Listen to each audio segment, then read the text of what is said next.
오늘 요한복음 11장이에요. 엄청 길다면 길죠. 1절부터 44절인데 끊을 수도 없고 안 끊을 수도 없어요. 그런데 말씀을 읽는 자가 복 있다고 말씀하셨고 듣는 자가 복 있다고 말씀하셨잖아요.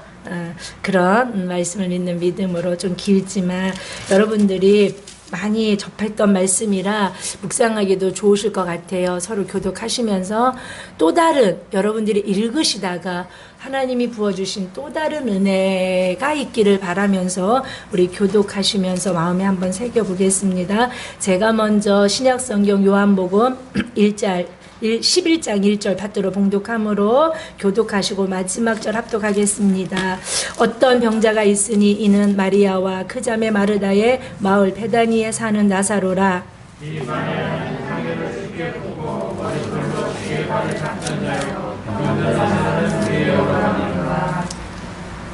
이에 그 누이들이 예수께 사람을 보내어 이르되 주여 보시옵소서 사랑하는 자가 병들었나이다 하니 예수께서 들으시고 이르시되 이 병은 죽을 병이 아니라 하나님의 영광을 위하며 하나님의 아들이 이로 말미암아 영광을 받게 하려 함이라. 예수께서 본래 마르다와 그 동생과 나사로를 사랑하시더니 나사로가 병들었다 함을 들으시고 또 드시는 것에 그를 넣어 하시고 그 후에 제자들에게 이르시되 유대로 다시 가자 하시니 제자들이 말하되 라비여 방금 우리들이 노를 취하였는데 또 우리로 가시려 하시니 예수께서 대답하시되 낮이 12시간이 아니냐 사람이 낮에 다니면 이 세상에 빛을 보므로 실족하지 아니하고 밤에 다니면 빛이 그 사람의 눈으로 실족하느니라. 이 말씀을 하신 후에 또 이르시되 우리 친구 나사로가 잠들었도다 그러나 내가 깨우러 가노라. 제자들이 이르되 주여 잠들었으면 낫겠나이다 하더라. 예수는 그의 죽음을 가리켜 말씀하신 것이나 그들은 잠들어 쉬는 것을 가리켜 말씀하신 줄 생각하는지라. 이에 예수께서 밝히 이르시되 나사로가 죽었느니라. 내가 거기 있지 아니한 것은 너희를 위하여 기뻐하노니 이는 너희로 믿게 하려 함이라. 그러나 그에게로 가자 하시니 디도라고 하는 부모가 다른 제자들에게 말하되 우리도 주와 함께 죽으러 가자 하니라. 예수께서 와서 보시니 나사로가 무덤에 있는지 이미 나으리라. 많은 유대인이 마르다와 마리아에게 그 오라비의 일로 의문하러 왔더니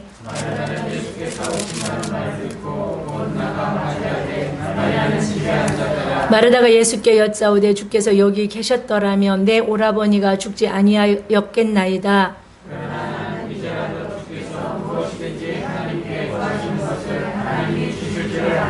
예수께서 이르시되 내 오라비가 다시 살아나리라.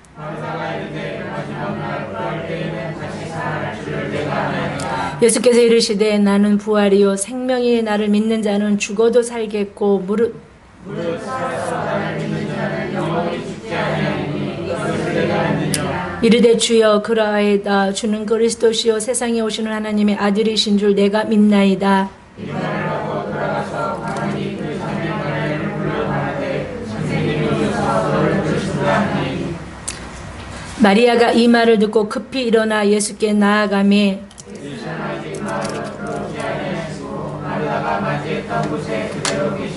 마리아와 함께 집에 있어 위로하던 유대인들은 그가 급히 일어나 나가는 것을 보고 곡하러 무덤에 가는 줄을 생각하고 따라가더니 마리아가 예수의 신 곳에 가서 벽고 그 앞에 이르되 주께서 여기 계셨더라면 내 어머니가 죽지 아니하였겠나이다.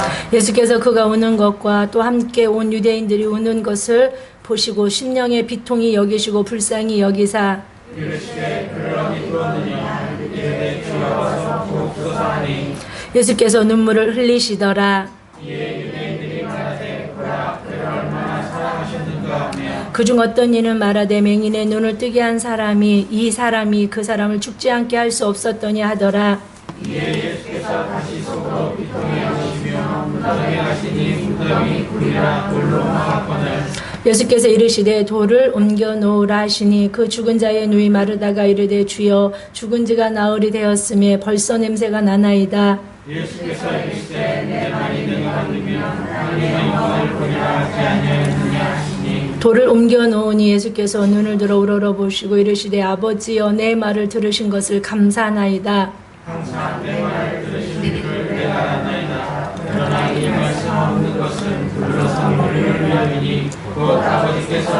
보내신 것을 그들로 믿게 하게 함이니이다. 이 말씀을 하시고 큰 소리로 나사로야 나오라 부르시니 죽은 자가 수족을 통인 그 얼굴은 수건에 쌓였더라. 예수께서 이르시되 풀어 돌아다니라 하시니라. 아멘. 할렐루야. 오늘 말씀의 제목이 예수님은 왜 오셨을까? 그리고 또 말씀을 통하여 나는 왜 울고 있을까? 눈물 흘리는 일들이 있겠지요. 한번 말씀을 통해서 오늘 은혜를 나눠보고 정말 욕심 같아서는 한 절 한 절 강해하면서 서로 은혜를 참 나누었으면 좋겠다는 생각이 드는데 너무 길 것 같아서 2시간에만 나눠서 하려고 합니다. 아무리 짜도 줄여도 1시간에는 이 사건에 대한 은혜를 나누기에는 좀 부족할 것 같아서 좀 천천히 2주에 나눠서 한번 하려고 합니다. 자, 세상에서 가장 억울한 사람이 누구일지 한번 맞춰보세요. 세상에서 뭐한 사람요? 억울한 사람 되게 많아요. 근데 가장 억울한 사람이에요. 제가 한번 만들어 봤어요. 자, 1번 예수 안 믿다 지옥 간 사람. 2번 예수 믿다 지옥 간 사람. 3번 예수 열심히 믿다 지옥 간 사람. 4번 예수 열심히 믿다 천국 간 사람. 어떤 사람이 번호 되셔도 돼요. 제일 억울할 것 같아요. 맞았어요. 3번이 뭐였어요? 열심히 믿다가 지옥 간 사람. 있을 것 같아요? 없을 것 같아요? 성경은 있다고 말씀하십니다. 그러면 제일 행복한 사람을 한번 맞춰보세요. 마음의 문을 여시라고 한번. 더 다치나요? 1번 예수 안 믿다 지옥 간 사람. 가장 행복한 사람이에요. 2번 예수 믿다 지옥 간 사람. 똑같아요. 3번 예수 열심히 믿다 지옥 간 사람. 4번 예수 열심히 믿다 천국 간 사람. 5번 예수 열심히 안 믿다 천국 간 사람. 4번 5번은 어쩜 이럴 수 있어요. 제일 행운인 사람, 제일 운이 좋은 사람. 예수 열심히 안 믿었는데 어디가? 천국 가. 이거는 가장 행복한 사람이 아니에요. 가장 행복한 사람은 뭐예요? 열심히 예수 믿다 천국 간 사람이에요. 예. 그럼 5번 중에 가장 운 좋은 사람은 딩동댕. 르디아 원사님이 맞췄어요. 5번이에요. 예수 열심히 안 믿었는데 가보니까 어디야? 눈 떴는데? 나 정말 운 좋아. 로또 맞은 것보다 더 훨씬 더 좋죠. 그런데 기독교적으로 본다면 진짜 행복한 사람은 예수 열심히 믿다 죽어서 눈 떴는데 주님 앞이야. 얼마나 감사하겠어요. 그런 은혜가 우리 안에 있었으면 참 좋겠습니다. 아멘. 예수님은 왜 울었을까? 이제 7가지 표적의 이제 마지막이에요. 7가지 표적. 7가지 세메이온 중에 이제는 마지막이에요. 마지막에 뭐가 있지 않을까요? 이제 마지막에 예수님은 요한 사도를 통해서 7가지 자기 자증적 설교, 자증적 선언을 7가지를 하시죠. 나는 선한 목자다, 나는 양의 문이다, 나는 부활이다, 나는 생명이다, 나는 참 포도나무다, 나는 참 빛이다, 그쵸? 나는 진리다, 내가 길이다. 이렇게 7가지에 대한 자증적 선언을 하세요. 이제 설교로. 그리고 요한 사도를 통하여서 예수님이 행하셨던 7가지 대표적인 표적, 기적을 통하여서 그 예수님의 자증적 선언을 뭐 해내냐면 증거해내요. 즉 증명해내요. 그래서 세메이온 표적은 뭐예요? 사인이 있는 기적이에요. 이 기적을 통하여 뭔가 사인이 있어. 그 사인이 뭐예요? 예수가 하나님의 아들 그리스도이신 것을 요한은 7가지 표적을 통하여서 증거해내고 있어요. 오늘 이 나사로 유명하죠. 자, 나사로가 병들었어요. 처음에. 그래서 예수님께 전달을 해요. 주님, 나사로가 죽었습니다. 아니, 병들었습니다. 근데 그 소리를 듣고 예수님은 곧바로 오셔야 되잖아요. 신방을 오셔야 되니까. 근데 오시지 않나요. 한 이틀을 더 유하시다가 딱 직감하세요. 그래서 밝히 선언하세요. 아, 이제 가자. 왜 가냐? 나사로가 뭐 했다? 죽었단다. 처음에는 잔다 그러고 깨우러 가자고 그랬는데 언제나 말귀를 못 알아듣는 제자들이 아, 그래요? 아, 나사로가 아파서 누워있는 게 아니고 아, 자고 있는 거예요 라고 말해요. 그랬더니 예수님이 뭐라 하지 않고 아니 죽었다고 라고 말씀을 하세요. 참 끝까지 제자들은 말귀를 못 알아들어요. 하늘의 언어는 땅의 가치관을 가지고 산 사람들한테는 절대 들려지지 않아요. 그래서 말씀은 이 하나님의 말씀은 하늘의 언어고 하늘의 말이에요. 성령이 아니고서는 들려질 수가 없어요. 오늘 성령이 여러분들의 귀를 활짝 여시고 마음의 문을 활짝 여셔서 이 말씀이 여러분들 안에 쏙쏙 들어가셔서 여러분들 안에서 일하시는 생명의 말씀이 되기를 원합니다. 오늘 이제 두 번에 나눠서 하는데 갈 때까지 갈 테니까 우리 한번 편한 마음으로 하나님 오늘 새로운 은혜를 매일 들었던 설교지만 어느 날 귀가 열릴 수 있잖아요. 그게 오늘일 수 있잖아요. 아멘. 오늘이길 축복합니다. 자, 1절 2절을 보면 어떤 병자가 있어요. 이름을 밝히지 않아요. 어떤 병자가 있는데 그 병자가 누구냐면 마리아와 마르다 예, 마을 베다니에 사는 나사로라. 그러니까 나사로를 설명하기 전에 자, 이 요한이 쓰는 이 서신의 대상이 유대인들이었어요? 이방인들이었어요? 이방인들이라고 말씀을 드렸죠. 그래서 요한은 되게 자세히 친절하게 이렇게 얘기해줘요. 처음부터 이 병자가 있는데 나사로야 라고 말하지 않고 이 지역에 지금 누가 좀 유명해 있을 것 같아요? 마리아와 마르다가. 왜냐면 그 뒤에 가면 이미 마리아는 향유를 예수님의 부어서 머리털로 예수님의 발을 씻기고 그래서 예수님이 뭐라고 그래요? 이 여인인 복음이 전파되는 곳곳마다 기념하라고 말씀하셔서 이미 기념비적인 인생을 살고 있는 그 마리아는 유명해서 마리아라고 그러면 잘 알고 있어요. 하나님 나라에 기념비적인 이름이 불려지는 여러분 되기를 축복하십니다. 아, 선한 목자 교회 그러면 우리 1, 2, 3 중보 기도팀, 전도팀, 청소팀, 신방팀 다 똑같아요. 아멘. 그분이 그분이셔. 그분이 그 멤버셔. 얼마나 감사해. 우리 교회에 되게 기념비적인 우리 귀한 팀, 사역팀이에요. 베다니에 있는데 그러고 나서 그 사람이 누구라고 이름을 밝혀요? 나사로라고 밝혀요. 그러면서 2절에 이 마리아는 향유를 주께 붓고 머리털로 주의 발을 닦던 자요 병든 나사로는 그의 오라비더라라고 말해요. 그러니까 나사로를 말할 때 나사로를 잘 모를까봐 너희들이 잘 알고 있는 아멘 선한 목자 교회를 잘 모르는데 그 교회 밖에서 부침이 붙이면서 막 권사 어떤 여자들이 막 춤추면서 전도하던 그 교회 그러면 사람들이 그 이쁜 권사님들이 계신 교회 아멘 하신 분들은 아름다우신 분들인 줄 있습니다. 그런 거예요. 예를 든다면. 그러니까 나사로를 얘기하고 싶은데 나사로를 잘 모르니까 좀 유명세를 타고 있는 마리아를 내세워서 쟤는 나사로 이야기를 할 거잖아요. 근데 나사로를 잘 모르니까 이 나사로는 마리아와 마르다가 사는 베다니 마을에 있는 병든 나사로인데 마리아의 마르다의 오라비야. 근데 마리아 너희들 알잖아.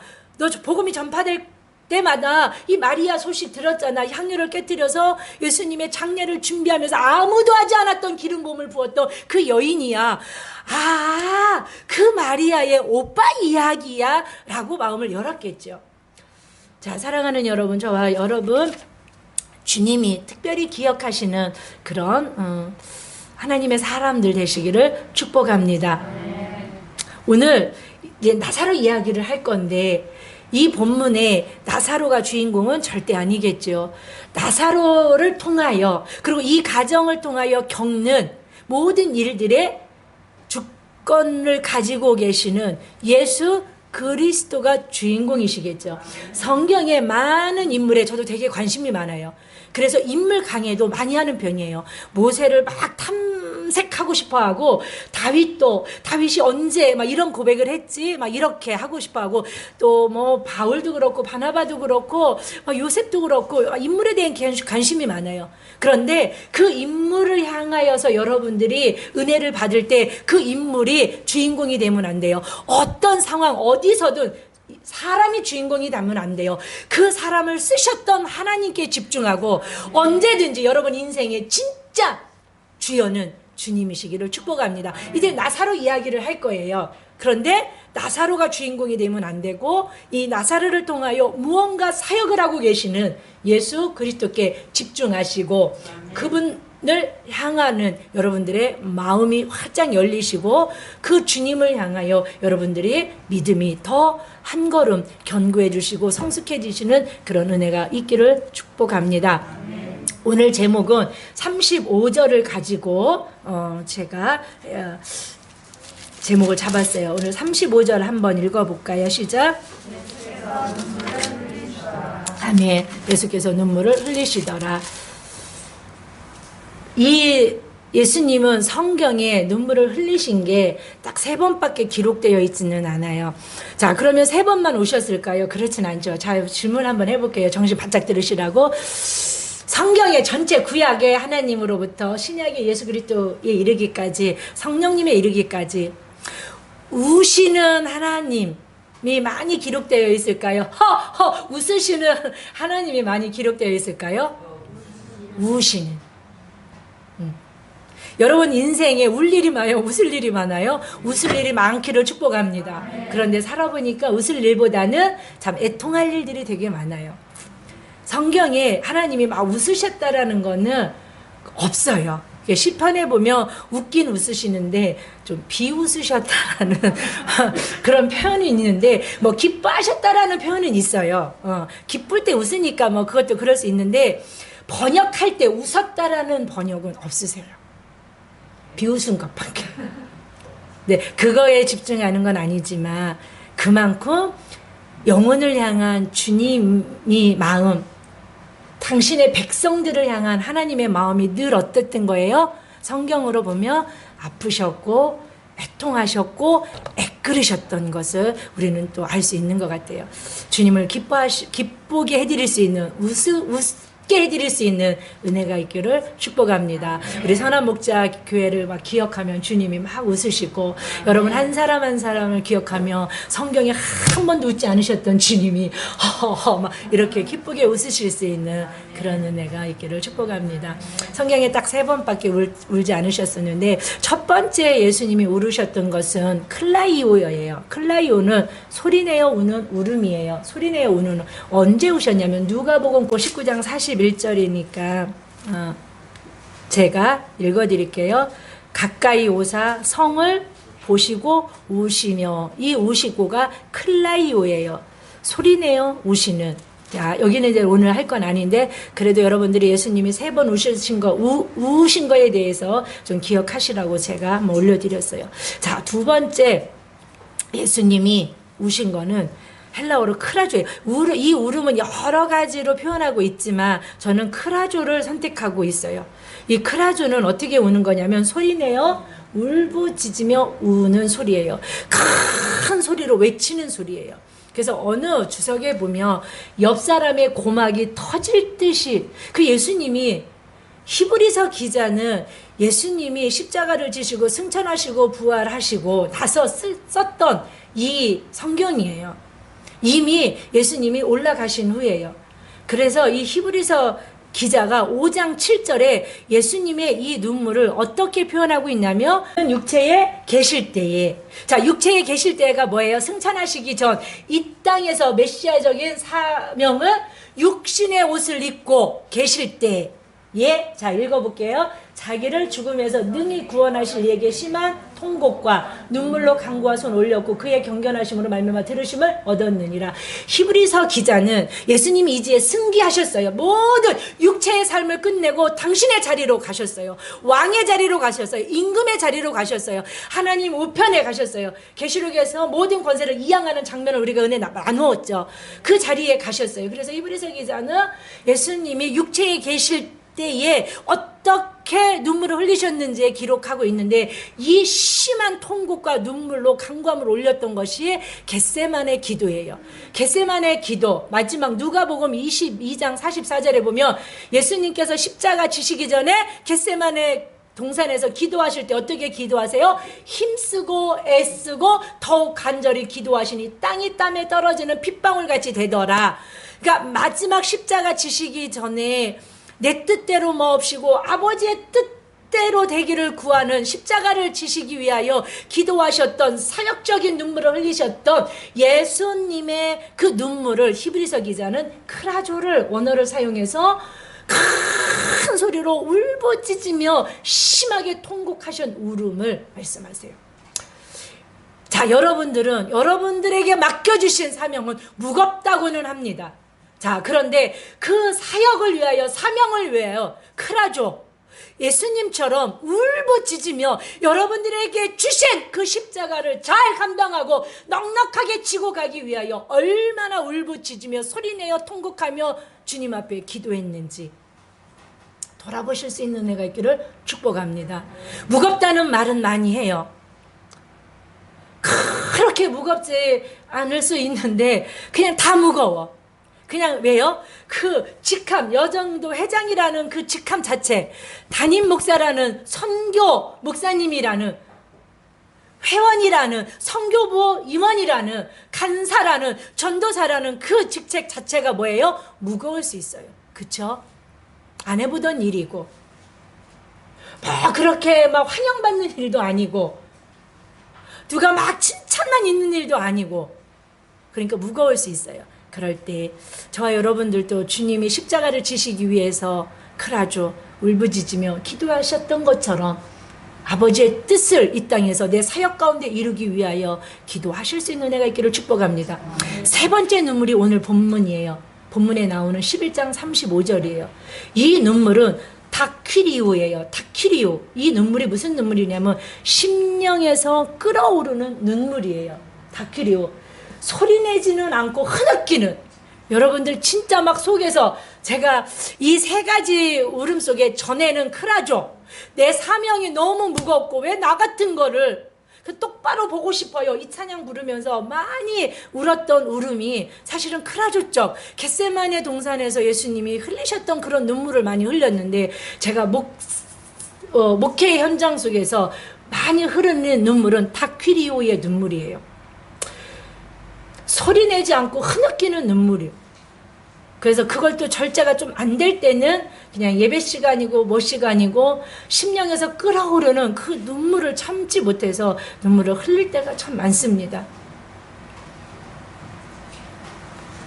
오늘 주님은 이 다크리오, 심령에서 끓어오르는 어떤 그 눈물을 소리내지 않고 흐느끼고 눈물을 흘리고 있는 그 우시는 예수님의 모습이에요. 자, 사랑하는 여러분, 이 눈물은 맛이 다르고 색깔이 다를 수 있어요. 눈물이라고 다 같은 눈물은 아니래요. 그래서 슬퍼서 흘리는 눈물, 기뻐서 흘리는 눈물이 다 다르대요. 성분이 다르대요. 그러니까 예수님이 성을 보시고 오셨던 눈물의 성분과 겟세마네 동산에서 울부짖으며 부르셨던, 아니, 기도하시면서 흘리셨던 눈물의 성분과 오늘 심령 깊은 곳에서 흐느끼며 오시는 눈물의 성분이 다를 거라고 생각하고, 제가 많이 우는 자로서 보니까 달라요. 성분을 제가 뭐 분석해보진 않았는데 좀 맛은 좀 다른 것 같기도 해요. 맛은 막. 자, 그런데 왜 이 말을 하냐면, 오늘 이 나사로의 무덤 앞에서, 죽음 앞에서 예수님이 흘리셨던 눈물의 맛과 색깔은 좀 다를 수 있다는 거예요. 오늘 주님은 나사로의 죽음 때문에 울지 않았어요.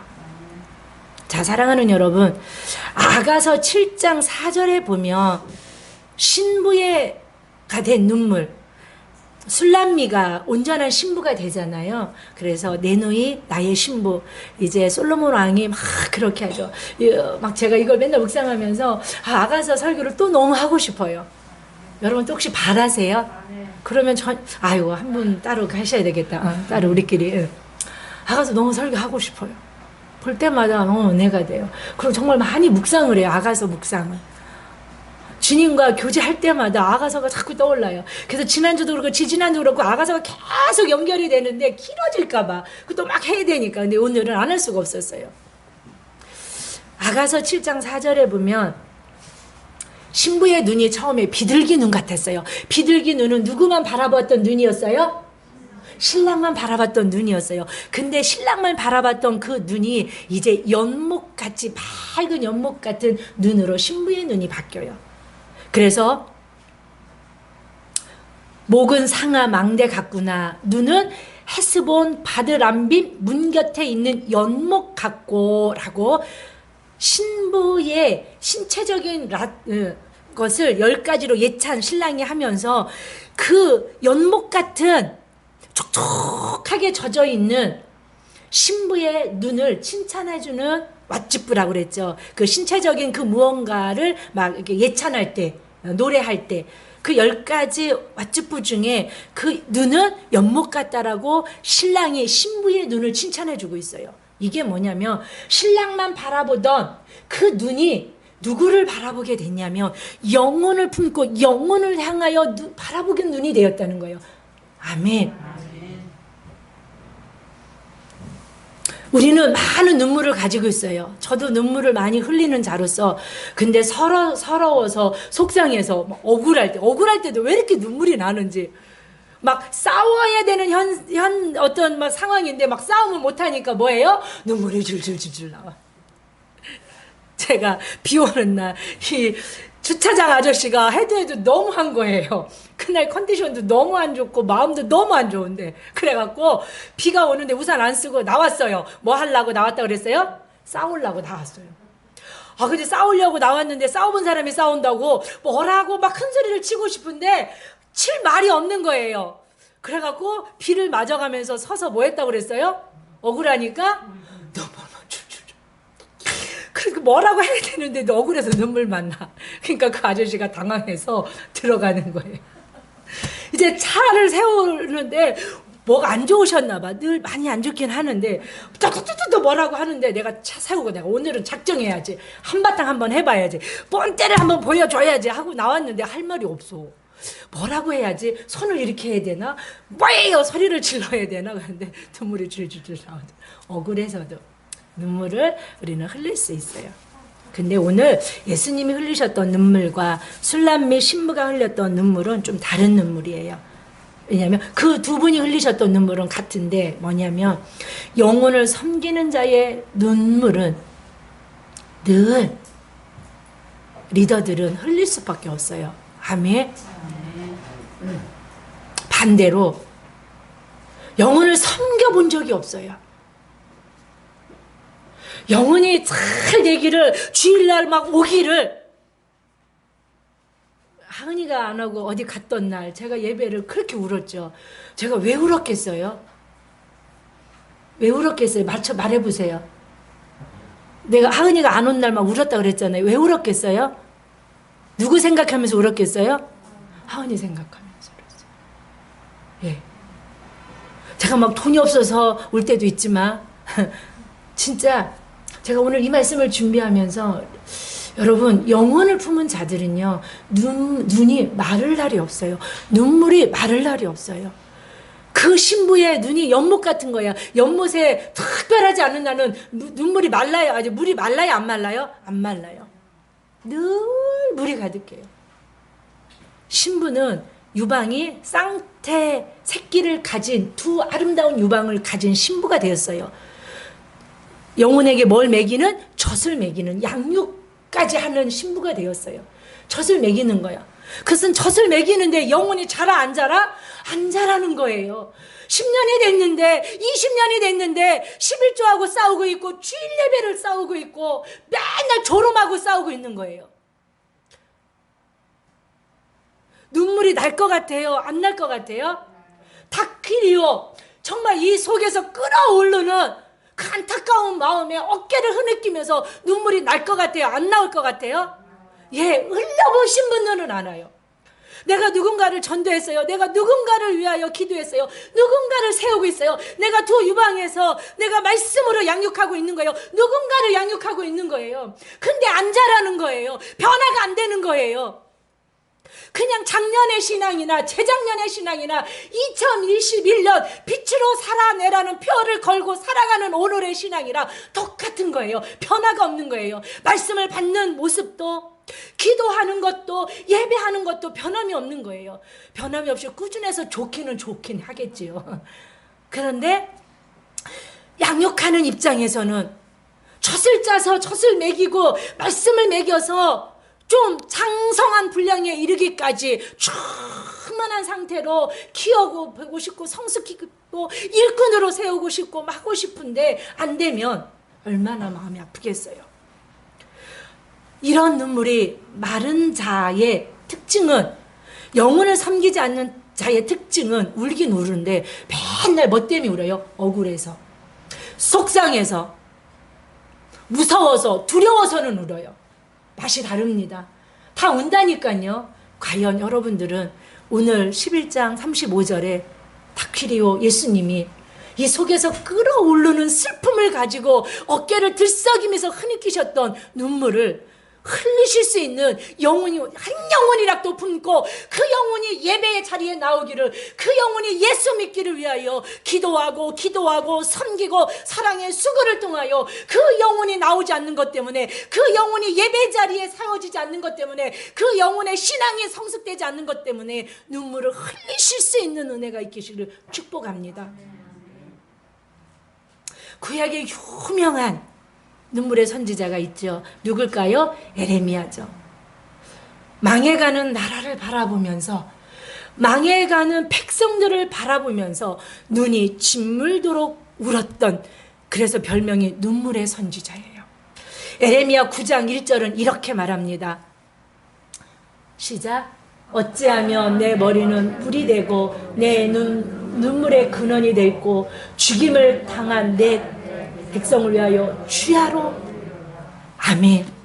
에레미야는 이 유다, 남유다, 하나님의 백성, 처녀, 딸, 하나님의 백성, 유다라는 말을 계속 반복하면서 이 백성이 계속 무슨 길로 행하고 있어요?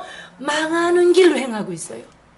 자, 하나님의 말씀은, 한 선지자들을 통하여 하나님의 말씀은 뭐처럼 쏟아지고 있어요? 홍수빛처럼 쏟아지고 있고요, 장맛빛처럼 쏟아지고 있어요. 지금 이 시대에 여호와의 하나님의 설교 말씀은요, 여러분 유튜브로 진짜 말씀 많이 보잖아요. 보는 것도 은혜예요. 아멘. 좋은 거 진짜 많이 보셔야 돼요. 그런데 보는 것으로만 절대 끝나면 안 되고, 이스라엘 백성들 끊임없이 내가 선지자들을 보내서, 그래서 망할 때쯤 막 선지자들이 어떻게 해요? 우르르 대고 하나님이 막 여기서도 선지자 저기서도 선지자, 그래서 그 선지자들이 목을 내놓고 누구의 말씀을 선포하십니까? 하나님의 말씀을 선포합니다. 자, 그런데 듣습니까? 듣지 않습니다. 무슨 길로 행합니까? 망할 길로 행합니다.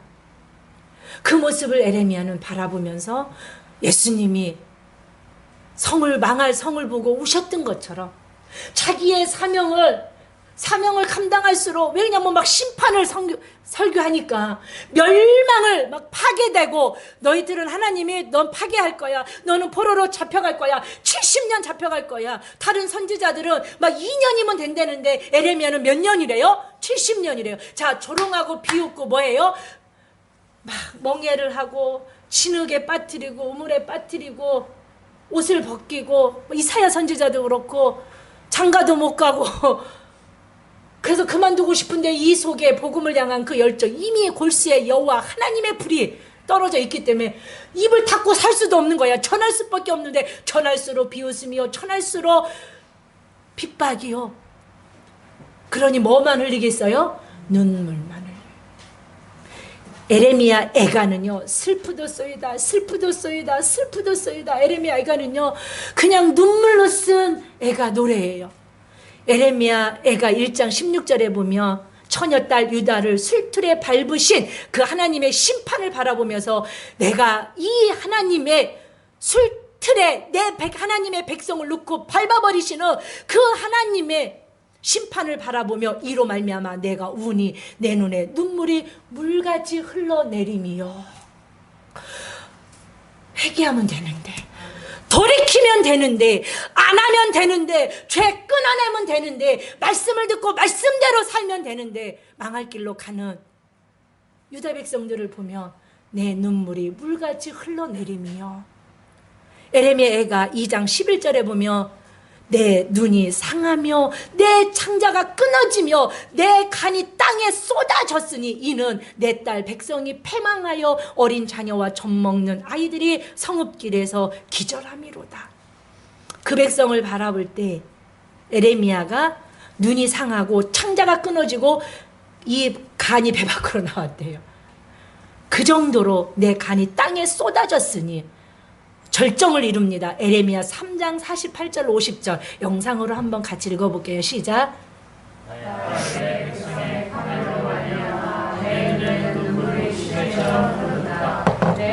흐르는 눈물이 그치지 아니하고 쉬지 아니하며 여호와께서 하늘에서 살피시고 돌아보실 때까지 그 영혼을 바라보시고 하나님이 결국은 회복시키실 때까지 에레미야의 눈에서 눈물이 말라요, 안 말라요? 마르지 않. 내 눈에 흐르는 눈물이 그치지 아니하고 쉬지 아니함이요.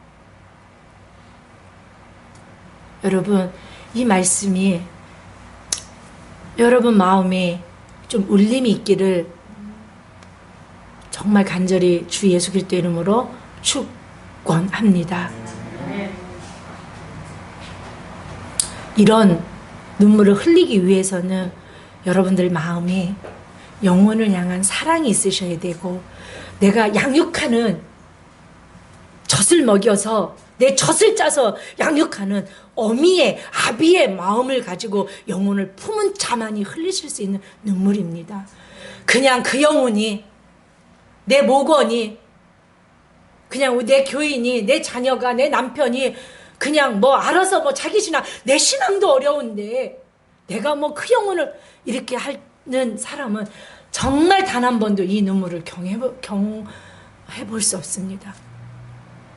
내가 영혼을 품은, 내 젖을 짜서 내가 먹이고 있는 양육자라면 이 눈물이 내 안에 혹시 있진 않는지, 영혼을 향한 이 눈물이 있지는 않는지 돌아보시는 은혜가 말씀 가운데 여러분 심령 안에 잔잔할지라도 있기를 축복합니다. 신약에서 눈물하며 또 바울 목사님을 뺄 수 없죠. 사도행전 20장에 보면 바울은 자기 에베소를 떠나면서 에베소의 사역을 회상하면서 자기가 어떤 목회자의 심정으로 목회를 했는지에 대해서 말하면서 겸손으로 했고, 눈물로 했고, 주를 섬김으로 했고, 말씀을 가르침으로 했다라고 기록하고 있어요. 그 속에 뭐가 들어가 있어요? 눈물이 들어가 있어요. 바울은 자기 동족을 위하여 자기가 저주를 받아 지옥에 갈지라도 이 이스라엘 유대 이 하나님의 선민을 구원해 달라고 기도했었던, 영혼을 품었던 사람이에요. 그래서 목회 현장 속에서 당연히 예수님이 흘리셨던 눈물을 흘리실 수 있었던, 그래서 고린도 교회에 보낸 편지도 별명이 뭐냐면 눈물의 서신서, 눈물로 쓴 편지. 그 고린도 교회 성도들이 착한 말씀으로 세워지고 이단에 빠지지 않고 은사에 잡히지 않고 다투지 않기를 바라는 마음으로 썼던 눈물의 서신서. 그래서 사도행전 20장 31절에는 이렇게 있어요. 한번 읽어볼까요? 시작.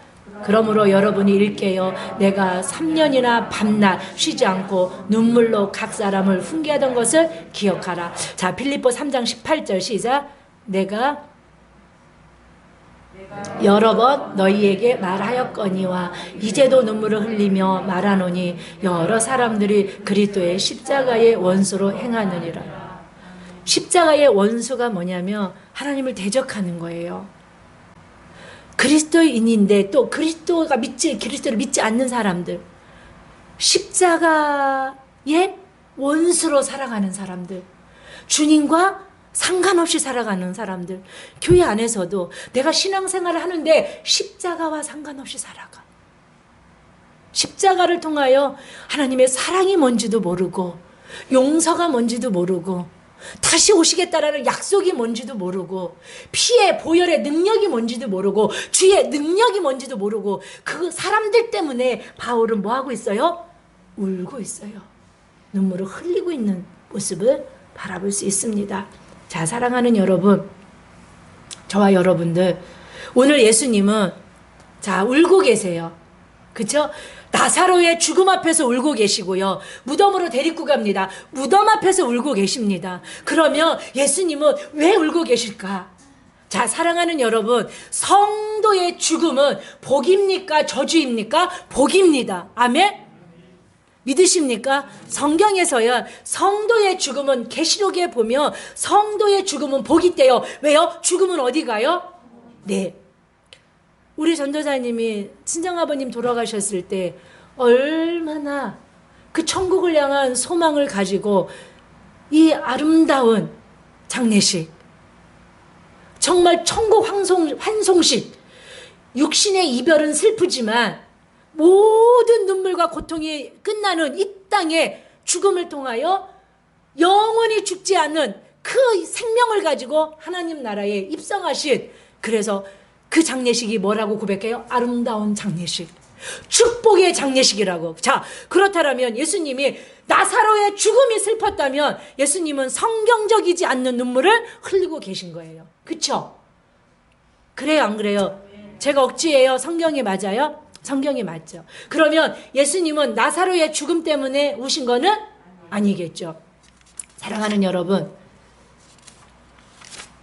계시록 14장 13절에 보면 주 안에 죽는 자는 복이 있다고 말씀하시고, 시편 116편 15절에는 그의 경건한 자들의 죽음은 여호와께서 보시기에 귀중하다라고 말씀하세요. 아멘? 왜요? 이 땅에서 믿음 지키고 성도는 죽으면 어디 가니까? 천국 가니까. 그런데 주님은 지금 울고 계시다는 거. 왜 울고 계실까요? 이유가 33절에 있어요. 오늘 본문의 33절 우리 한번 읽어볼까요? 시작. 예수께서 돌아오는 것과 그와 함께 오는 유대인들이 우는 것을 보시고 심령에 기쁘게 여기시고 불쌍히 여기사. 아멘.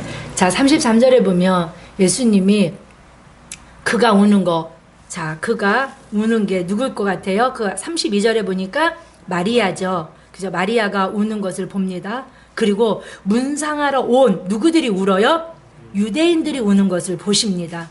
그리고 심령에 비통히 여기사 그들을 불쌍히 여기십니다. 자, 비통히 여기시는 거에 집중하셔야 돼요. 우리 영상으로, 제가 말은 조금 어렵지만 이거를 여러분들이 아셔야 예수님의 눈물이 왜 울었는지를 하실 수 있어요. 자, 한번 볼까요? 자, 비통히 여기시는, 예수님이 비통한 마음이 무슨 뜻이냐면 헬라어로 엠브리마 마오마이예요. 엠브리 마오마이. 자, 한번 읽어볼까요? 몸이 떨릴 만큼 마음이 괴로운 상태, 심한 분노나 불쾌감을 표현하는. 자, 무덤 앞에서 지금 예수님이 우는데 누구를 보고 울어요? 그 마리아만이 아니라 마리아와 마르다 두 자매를 보시고 비통히 여기시고 뭔가 지금 의분, 분노하고 계세요. 뭔가 몸이 떨릴 만큼 괴로우신 거예요. 여러분 막 이 속에서 막 뭔가가 막 화가 나면, 예수님은 화가 난 상태는 아닌데 사실은 화가 난 상태예요. 그러면 막 참으려니까 어때요? 몸이 막 부들부들 떨려 이러고 우시는 거예요. 그리고 겉으로 울 수 없으니까 닭피리오 어깨를 흐느끼면서 울고 계신 거예요. 자, 누구를 보고 우신 거예요? 두 자매, 특별히 여기 보니까 마리아와 두 자매예요. 온 유대인들이 우는 것을 보시고 주님도 울고 계세요. 자, 오늘 여기에 한번 봅니다. 왜 울고 계셨을까? 첫 번째 울고 계신 것은 울고 있는 자들과 함께 울어주시는 주님의 사랑입니다. 로마서 12장 15절에 보면 이렇게 기록하고 있습니다. 함께 읽어볼게요. 즐거워하는 자와 함께 즐거워하고 우는 자와 함께 울라. 아멘. 사랑하는 여러분, 주님은 우는 자와 함께 울어주고 계신 거예요. 그들이 신앙과 그들의 영성과 그들의 믿음과 그들의 어떤 죄와 상관없이 우는 자들을 동정, 최율하시는 하나님이에요. 그래서 히브리서 4장 15절에 보면 우리에게 있는 대제사장은 우리의 연약함을 동정하시는, 즉 최율하시는 자라고. 최율이 동정이에요. 여러분 동정이 뭔지 알아요? 뭐 아세요? 동정한다? 나쁜 뜻 같죠? 나쁜 뜻이 아니에요. 마음이 같다는 뜻이에요. 동정은 내가 네 지금 슬퍼하는 마음과 내 마음이 같다는 뜻이에요. 아멘. 그러니까 이들이 슬퍼하는 우는 그 모습을 보면, 그래, 이웃을 잃었고, 유대인들은 이웃을 잃었고 친구를 잃었고 또 두 자매에게는 오라비를 잃었어요. 그 당연히 슬프니까 네가 슬퍼하는 그 우는 그 마음과 내가 너를 동정해, 최율해, 알아. 얼마나 슬프겠어 하시면서 울어주고 계시는 그 모습을 볼 수 있습니다. 여러분들도 우는 자와 함께 울어주시고 웃는 자와 함께 즐거워하실 수 있는 공동체적인 연합의 교제의 모습이 우리 교회 안에 풍성하게 있기를 축복합니다. 자, 이제 이 눈물에 집중이 아니에요. 두 번째예요. 사실은 이들을 향한, 불신앙을 향한 주님의 애끓는 에레미야가 유다를 향하여 창자가 끊어지고 간이 땅에 쏟아지고 눈이 상하리 많고 유다 백성의 망하는 모습을 보면서 눈물로 외치고 기도했던 것처럼 예수님도 지금 다큐리오, 비통한 마음, 몸이 떨리듯이 분하고 안타깝고 분노하시는 격렬한 마음의 상태를 가지고 눈물을 흘리십니다. 자, 사랑하는 여러분, 그럼 왜 이들이 우는 모습을 보고 왜 불신앙이라고 하셨을까? 부지런히 갈게요. 자, 여기부터 잘 들으셔야 돼요. 시간이 없지만 여기까지는 잘 이해해 오셨죠? 그러면 왜 이들을 불신앙일까? 자, 나사로는 예수님의 버치고 친구고 동역자고 아름다운 관계를 이루고 있어요. 3절에 보면, 오늘 본문의 3절을 보면 오라버니 나사로의 병이 깊어진 것을 알고 두 자매는 예수님께 사람을 보내어 신방을 부탁드립니다. 와달라고 부탁합니다. 3절에, 그쵸? 오늘 본문 3절에 있죠? 네. 누이들이 예수께 사람을 보내어, 자, 3절 읽어볼게요. 시작.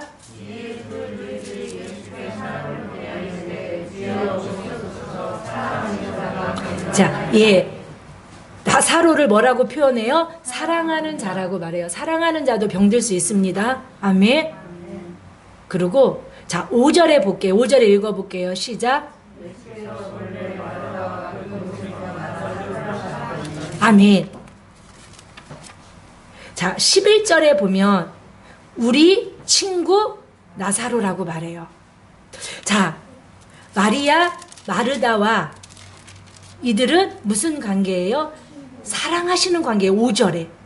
그리고 3절에는 나사로를 사랑하시고 5절은 마르다와 또 마리아를 사랑하시고 11절에 보니까 나사로를 예수님은 뭐라 칭하고 계세요?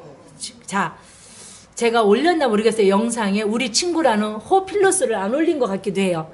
우리 친구라는 단어가 호필로스예요. 올렸네요. 친구뿐만이 아니고 사랑하는 자를 배워. 자, 아브라함이라고 대답하세요. 크게. 구약에서 유일하게 하나님이 나의 벗이라고 칭호를 주었던, 호칭했던 사람이 유일하게 한 명이에요. 누굴까요? 아브라함이에요. 많잖아요. 구약에 얼마나 사람이 많아요. 그런데 오직 한 사람. 여호사밧의 기도 중에 보면 역대하 20장 7절인가를 보면 우리 하나님이여 전에 이 땅의 거민을 주의 백성이 이스라엘 앞에서 쫓아내시고 그 땅으로 주의 벗 아브라함이 자손에게 영원히 주지 아니하 주의 벗 아브라함. 아멘. 이사야 4장 18절에 보면 그러나 나의 종 너 이스라엘아 나의 택한 야곱아 나의 벗 아브라함의 자손아 라고 말해요. 야고보서 2장 23절도 보면 이에 성경에 이른바 아브라함이 하나님을 믿으니 이것을 의로 여겼다는 말씀이 이루어졌고 그는 하나님의 벗이라 칭함을 받았나니. 아멘. 구약에서 하나님의 벗이라고 칭함을 받았던 유일한 한 사람은, 자, 이제 나사로라고 하셔야 돼요. 신약에서 벗이라고 칭했던 유일한 한 사람은 나사로. 자, 나사로와 그의 가족과 예수님의 관계는 무슨 관계일 것 같아요? 너무나 특별한 관계예요. 그런데 나사로가 병들었어요. 자, 사랑하는 여러분, 이들은 예수님에 대한 깊은 교제가 있고요, 사귐이 있고요, 관계가 특별한 사람들이에요. 그러면 믿음도 어떻게 해야 돼요? 특별했어야 돼요. 그리고 주님은, 베다니와 주님의 관계는 되게 아름다워요. 여러분, 예루살렘 베다니가 이따 지도 볼 건데, 베다니가 두 군데지만 그 베다니에 가난한 자들이 사는 그 동네에 예수님은 이상하게 예루살렘으로 올라가실 때도 들리시고 내려오실 때도 들리시고 베다니에 대한 관심과 사랑이 남다르셨어요. 베다니가 가난한 사람들의 사는 동네라는 이름을 가진 동네고, 고통의 집을 가진, 가난하니까 뭐가 있겠어요? 고통이 있고 슬픔이 있겠죠. 그들을 향한 어쩜 예수님의 특별한 관심과 배려와 그들과 계속 뭐해요? 교제하세요. 올라가면서 마지막도, 그리고 승천하실 때도 베다니 근처에서 승천하세요. 그러니까 베다니를 향한 예수님의 특별한 어떤 사랑과 관심이 특별했다는 걸 우리 성경에서 볼 수 있어요. 자, 사랑하는 여러분, 이들이에요. 그러면 이들이, 자, 병들었다는, 부지런히 갈게요. 다음 주에 할게요. 그리고 병들었다는 소리를 들었어요. 그럼 와야 돼요? 오지 말아야 돼요? 와야 되죠. 와야 되죠. 박 권사님, 네, 특별한 교제를 하고 있는데, 목사님, 우리 남편이 아파. 진짜 지금 막 오셔서 기도해 주셔야 돼. 근데 목사님 딴 데 가버리시고 이틀 있다 내 남편은 죽었는데 오는 거야. 말이 돼요? 안 돼요? 안 돼요. 자, 예수님은 지금 말이 안 되는 일들을 하고 계세요. 특별한 사랑의 관계예요. 깊은 교제의 관계예요. 이들은 하나님의 동역자예요. 예수님이 같이 있었던 자리에 나사로가 있고요. 이들은요, 기념비적인 이 자매들의 그 신앙을 가지고 공동체를 섬기고요, 하나님 나라의 동역자로서 함께 일했던 사람이에요. 그럼 얼른 가셔야 돼요. 근데 주님은 이틀을 더 유하셨다. 아직 안 가시고 죽은 걸 기다렸다. 당신이 이제 죽었구나 하시고, 그리고 나사로를 찾아가세요. 자, 이들이 왜, 이 사람들이 왜 불신앙인가? 유대인들이 왜 불신앙이고 마리아와 마르다가 왜 불신앙인가? 자, 다른 거 다 넘어갑니다.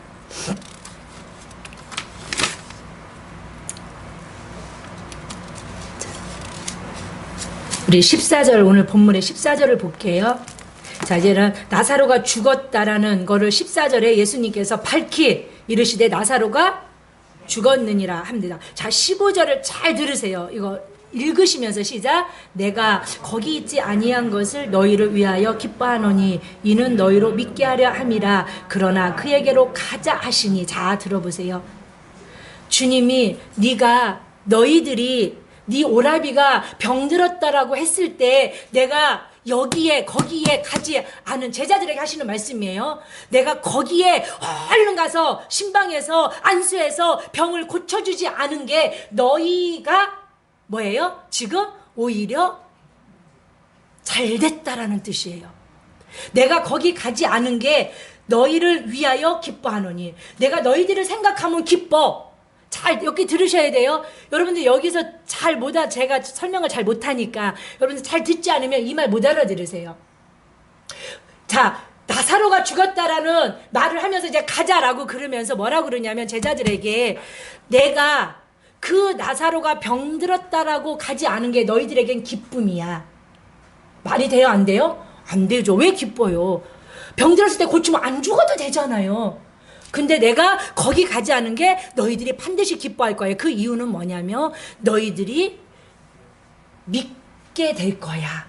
뭐를 믿게 되냐면 내가 뭔가 이제 또 퍼포먼스를 통하여 내가 뭔가를 일할 건데, 내가 뭔가 역사할 건데, 내가 뭔가 표적할 건데, 그걸 통하여 너희들 제자와 더불어 이 공동체와 이 사람들은 반드시 나를 메시아로 믿게 될 거야. 그렇기 때문에 내가 죽기 전에 가지 않은 게 너희들에겐 오히려 기쁨이야 라고 말한 거예요. 자, 이해가 가세요? 안 가세요?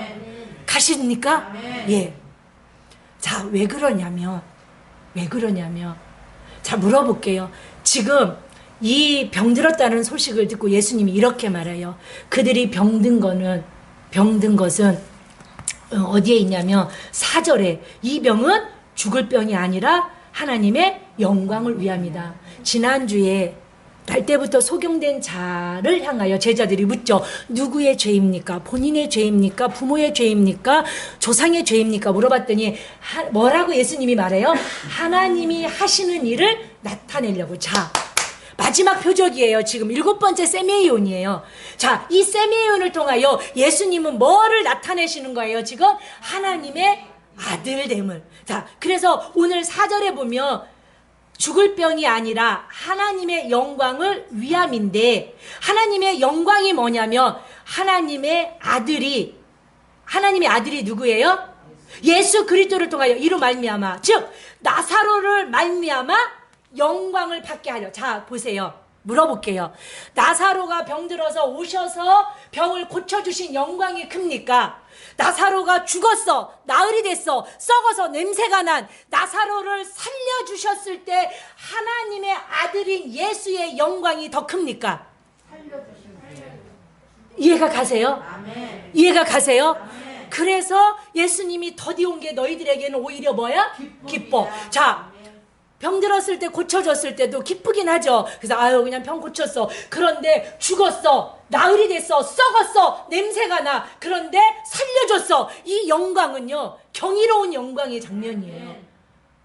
예수를 메시아로 도저히 안 믿을 수 없는 하나님의 영광, 곧 하나님의 아들의 영광을 나타내는 영광의 극치예요. 아멘이십니까? 그런데 이 사건을 통하여 주님은 이들이 예수님을 뭐로 알고 싶어 하시냐면 24절로 26절까지 이 이야기를 선언하고 싶으셔서 나사로의 죽음을 기다리시고 이 선포와 선언을 위하여서 이 역사를 이루신 거예요. 시작. 마르다가 이르되 마지막 날 부활 때에는 다시 살아날 줄 내가 아나이다. 예수께서 이르시되 나는 부활 생명이요 나를 죽는 자는 죽어도 살겠고 살아서 나를 믿는 자는 영원히 죽지 아니리라. 이것을 내가 믿느냐. 근데 마르다가 믿는다고 고백하죠. 그쵸? 근데 믿는다고는 고백하는데, 자, 사랑하는 여러분, 예수님이 왜 울려고 하나? 왜 이렇게 울 수밖에 없나? 지금 예수님은 나사로가 병들었을 때 고쳐주시지 않은 이유가 더 하나님의 마음을 아신 거예요. 이 사건 이후 뒤로 넘어가면 12장에 13장인가요? 예수님은 낙이 타고 십자가 순환 받으러 예루살렘으로 죽으러 올라가세요. 이제 어떤 메시지도 전하실 수 없어요. 내가 하나님의 아들, 내가 메시아 그리스도인 거를 이제 전할 수 없어요. 근데 너와 나는 특별했잖아. 내가 너를 얼마나 사랑했고 너와 나는 깊은 교제를 했잖아. 이제 너희들은 알아야 되잖아. 그런데 예수님이 오니까 마르다도 똑같이 이제 듣기만 하시고 마칠게요. 나머지는 다음 주에 찾을게요.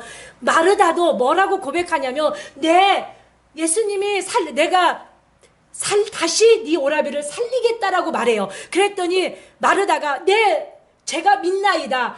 마지막 때 살아날 것을 믿나. 오늘 살아날 것은 아예 1도 소망을 갖지 않아요. 그러면서 주님이 오라비가 죽기 전에 오셨으면 좋았을 것. 근데 마리아도 똑같은 고백을 해요. 주님이 우리 오라비가 죽기 전에 오셨으면 좋았을 것. 이게 무슨 뜻인지 아세요? 사랑하는 여러분, 죽은 오라비를 살리실 수 있는 메시아 예수 그리스도를 향하여 1도 뭐가 없는 상태예요? 소망이 없어요.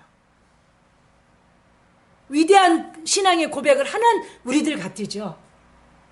믿음이 있는 것 같으죠. 주님과 교제하는 것 같으죠. 신앙의 신은 30년 믿은 것 같으죠. 그러나 없는 곳에서 있게 하시고 안 된 것을 되게 하시고 재창조의 능력을 통하여 죽은 자도 살리시는 메시아 되신 그리스도 예수가 오늘까지 다 망할 때까지 기다리셔서 이 망한 거는 원망하고 불평하고 울긴 하지만 이 아무것도 없는 상태에서 주님이 일하실 것을 향한 일도 소망과 기대가 없는, 그래서 끝까지 뭐하고 있어요? 그들은요, 울고 있는. 유대인들도 이렇게 말해요. 아니, 날 때부터 소경으로 태어난 사람도 눈을 뜨게 하더니, 이게 무슨 뜻이냐면 당신이 진짜 메시아라면 나사로도 죽지 않게 할 수 있지 않았겠냐? 왜 죽게 내버려뒀냐? 왜 망하게 내버려뒀냐? 왜 안 되게 내버려뒀냐? 그런데 그 속에 주님이 흐느낌에 올 수밖에 없는 게 왜 그러냐면, 주님이 하실 일에 대하여 뭐도 소망이 없다? 일도 소망이 없다. 혹시 우리의 모습은 아닐까요? 주님은 하나님의 영광, 아들의 영광을 나타내시기 위하여 지금 이 일을 하고 계시는 성부 하나님의 뭘 알고 계세요? 뜻을 알고 계세요.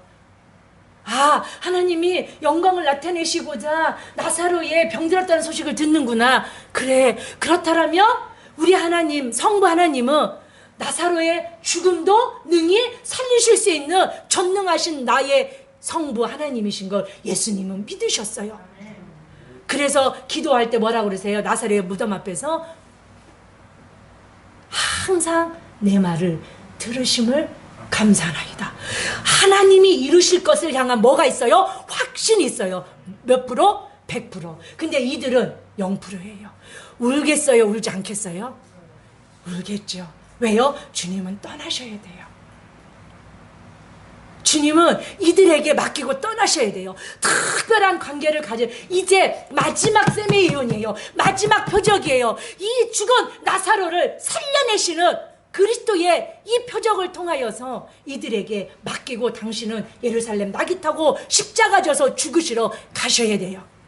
근데 이들은, 제자들도 마리아도 마릴다도 유대인들도 예수를 뭐로요? 죽은 자를 살리시고, 없는 것에서도 있게 하시고, 안 된 것도 되게 하시고, 가난한 자를 부욕게 하시고, 병든 자를 치료하시고, 죽은 자를 살리시는 그 메시아에 대한 소망과 기대가 1도 없어요. 그들의 고백 속에 뭐만 있어요? 지금 죽은 나사로에 대한 슬픔만 있어요. 죽기 전에 오셨더라면, 죽기 전에 오셨더라면, 죽기 전에 오셨더라면, 이 세 가지 고백이 유대인들의 고백이고 제자들의 고백이고 두 자매의 고백과 똑같아요. 능히 예수님이 나는 부활이야, 나는 생명의 근원이야, 내가 살리고자 하면 하나님은 나를 통하여 살리실 거야 라는 주님을, 그 능력의 행하심에 대한 기대가 여러분 안에 있으십니까? 아멘. 있기를 축복합니다.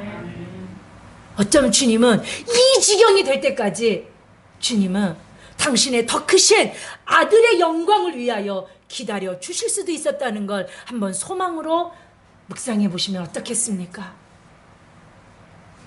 그리고 여러분들의 믿음을 한번 점검해 보시고, 과연 나는 이들처럼 주님을 향한 어떤 소망으로 살아가고 있는가?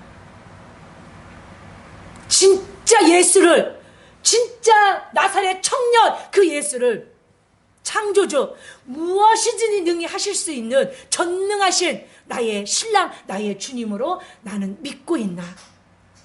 예수님이 마르다에게 이랬잖아요. 내가 다시 살리리라. 너가 믿느냐 하잖아요. 그러면서 마지막에 뭐라고 그래요? 네가 믿으면 영광을 보리라. 내가 네 오라비를 살리겠다라는 그 나의 말을 믿으면 너는 오라비가 살아나는 영광을 보겠다는 거예요.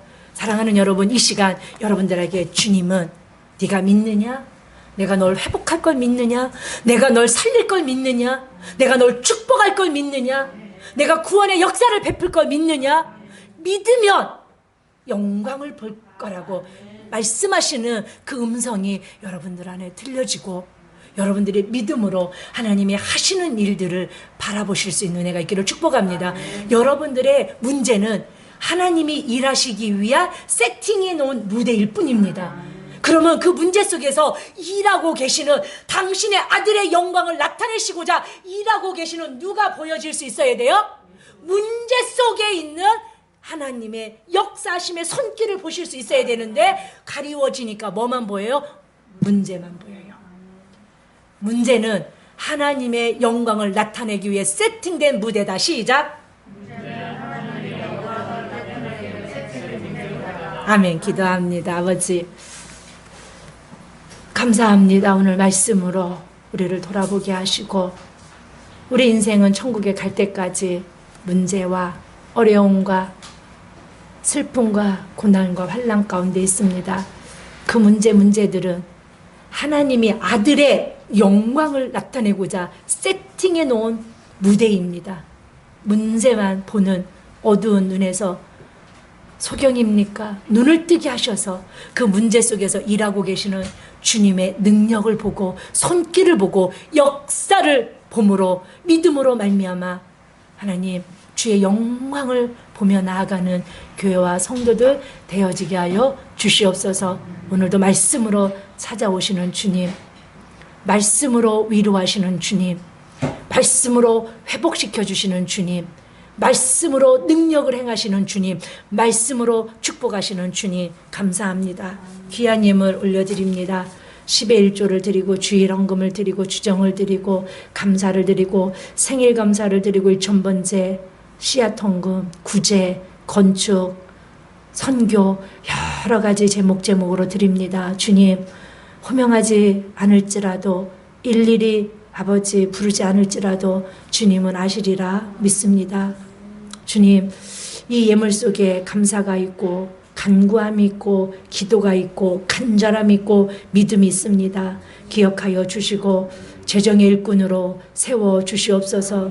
믿음 없는 자 되지 않게 하시고 심으면 반드시 거둔다라는 약속을 믿고 심기에 힘쓸 수 있는 헌신을, 수고를, 사랑을, 그리고 물질도 심기에 힘쓸 수 있는 귀한 성도들이 되게 하시고 때가 되면 반드시 30배요, 60배요, 100배요, 1000배요, 10,000배요, 10,000,000배로 거두게 하시는 거둠의 법칙이 우리의 삶 가운데 반드시 열매로 나타나게 하여 주시옵소서. 말씀 잘못 전한 거 십자가로 가리워 주시고 우리의 심령에 잘 박힌 못이 되고 찌르는 채찍이 되어서 우리가 다시 한번 주님 앞에 일어나는 회복하는 능력의 말씀으로 풀어지게 하여 주시옵소서. 예배를 돕고 수고하는 모든 수고하는 손길들 기억하여 주시고 복으로 풀어주고 복으로 갚아주고 복으로 받아 누리게 하여 주시옵소서. 병든 자 없게 하시고 아버지 넘어지는 자 실족하는 자 없게 하시고 마음 상한 자 없게 하시고 아버지 어려운 자 없게 하여 주시고 직장에 복을 주시고 특별히 비즈니스 사업하는 자들 복을 주셔서 선교적인 사명을 잘 감당하고 교회와 하나님의 나라가 부흥 확장되는데 아름답게 쓰임받는 재정의 일꾼으로 재정의 청지기로 기름 부어 주시옵소서. 영광 올려드리오며 우리를 구속하시고 심은 대로 거두게 하시는 우리 구주 예수 그리스도의 이름으로 감사하며 축복하며 기도 올리옵나이다. 아멘.